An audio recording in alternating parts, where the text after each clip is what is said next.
All right, so in today's Deadrop video of the day, today's Deadrop topic, I've been doing this ongoing series where I've been comparing existing extraction shooters to Deadrop and what Deadrop and Midnight Society can take from those games and what they should avoid doing that's like those games. Kind of a pros and cons. What can we learn from this game that's good, and what can we learn from that's bad, I guess I should say. Mistakes to avoid.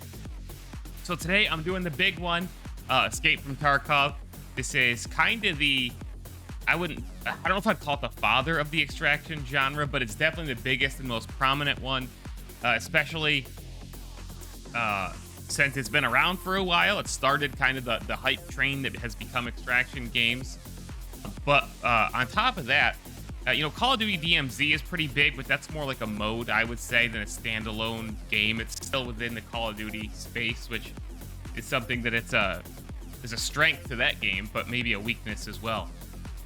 So I'm going to run some Escape from Tarkov gameplay in the background that you can take a look at, and I'm going to tell you what I think this game, Deadrop and Midnight Society, can learn from Escape from Tarkov.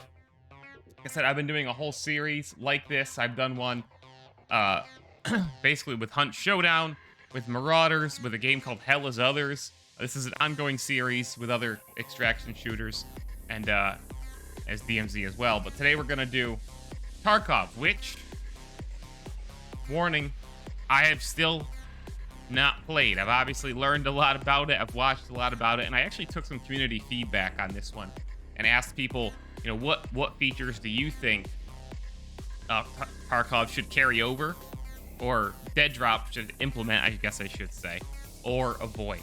So a lot of this feedback is based on what you guys have been telling me and my personal observations as a non-player of the game, which gives me an interesting perspective. So let's get this going. All right, so first thing I wanted to do was, again, this was a piece of community feedback that I heard over and over again.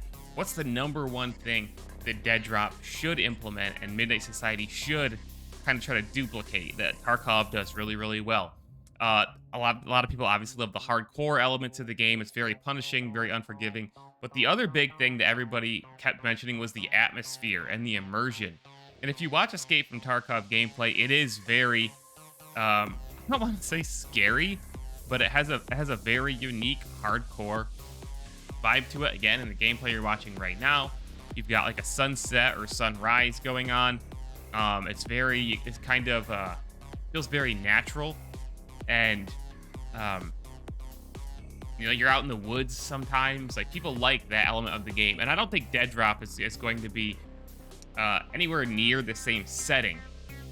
Kind of like Marauders has nothing to do with the same setting. Marauders is in space, but Marauders does have its own vibe and immersion to it, and I think Deadrop can do the same. Deadrop's is just going to be in a more cyberpunk, a gritty, semi-futuristic setting. So, we're not shooting laser guns, per se, just like how we don't in Marauders. But I think you've already got elements of that immersion and that really unique, something that only Deadrop can do. And it's the only game in the extraction shooter genre right now that's pulling on that futuristic cyberpunk vibe. That, like, the theme music that plays at the title screen right now is already very gritty and dirty and grimy and just synth heavy. And it nails that cyberpunk feeling, as well as a lot of the art that we've seen. A lot of the art that we've seen gives a certain vibe that is very unique to Deadrop, and I really hope that Deadrop can capitalize on that in a much different way than Tarkov does. But Tarkov has its own thing going with its world, with its setting, almost it is a kind of Russia-based game. Not quite Fallout levels or Stalker levels, but kind of, there's some shared territory there. So now, and it's hard to say that's the only real thing that I have on my list that Tarkov should be, or Deadrop should be doing like Tarkov, which it's hard to say that because a lot of the things that every extraction shooter is doing is inspired by Tarkov. But that was the big one. The other things are don'ts, things that I don't want Deadrop and Midnight Society to learn from or implement, things that Tarkov features that I don't want Deadrop to feature. So the first one, and this was a piece of community feedback as well, it was the the injuries and the healing system and kind of the survival elements. And this is something that pushes a lot of players away from Tarkov. And it's been one that, for me, up until this point in time, has kept me from playing Tarkov. You know, I much prefer more fluid gameplay systems, usually, and more, you know, as Dr. Disrespect would say, more athletic games. And yes, boots on the ground is cool, but we've already seen that in Deadrop, you've got stuff, even though there's a low TTK in the Proving Grounds right now, you've got sliding, you've got zip lines, you've got ledge hanging, more active skills, so to speak. The gameplay is very, from this early stage, it's building a skill gap, right? And it almost has the skill, the movement, and the abilities of something like a battle royale or an arena shooter, right? They're moving more in that direction, and I think it would be a big mistake to implement, you know, broken ankles or broken legs and things like that, and a healing system where you have to repair or heal those injuries. You know, I just think I don't think they would go there, but I just want to get that right out of the way.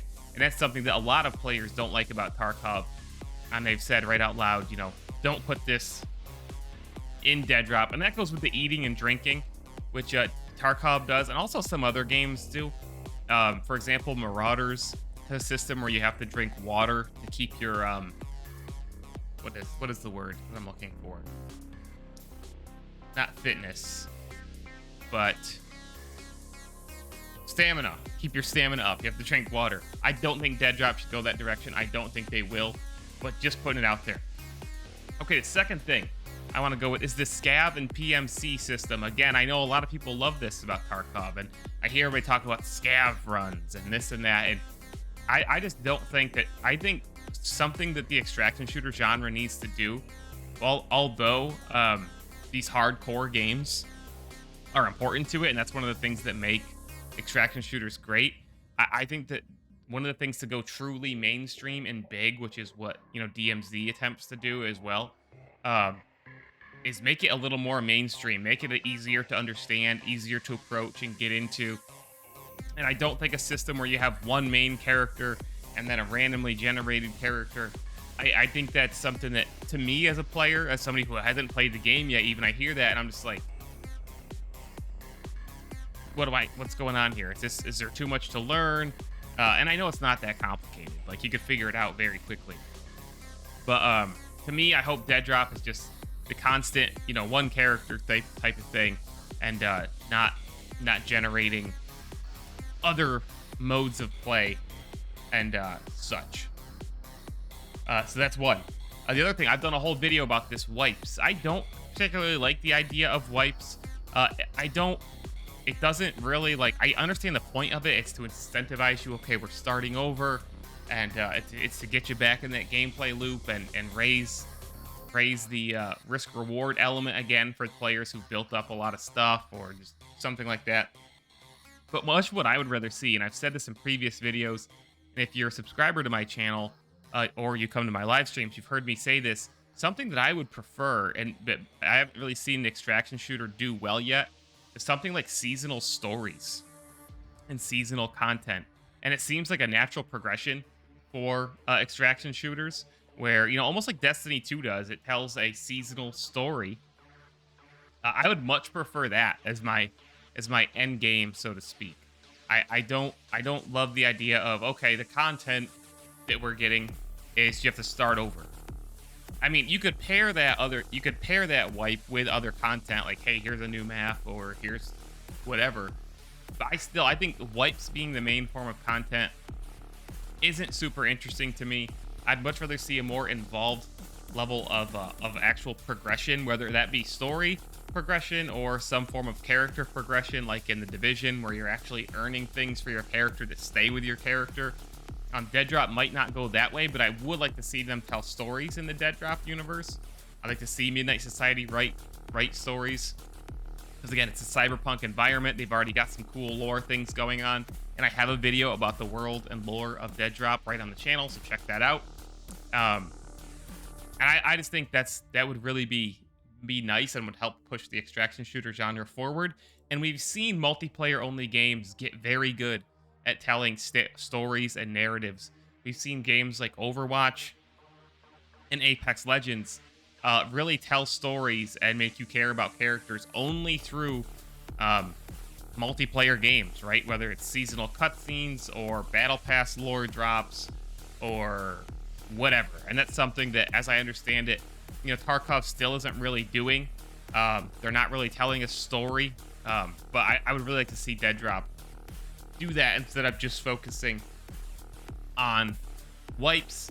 And having a more involved story is something I would love to see from Deadrop, and something that I absolutely believe can be built and is the perfect universe for it as well. So with that said, that's it for my comparison between things Deadrop and Midnight Society should and should not do based on Escape from Tarkov. Let me know what your personal opinions down in the comments if you're watching this on YouTube or in the chat right now. And now I'm about to stream Meet Your Maker from the Dead by Daylight developers. New FPS to get excited about, hopefully. So let's do it. Subscribe to the channel. And come follow me on Twitch if you're watching on YouTube. Or if you're watching on Twitch now, you guys are amazing.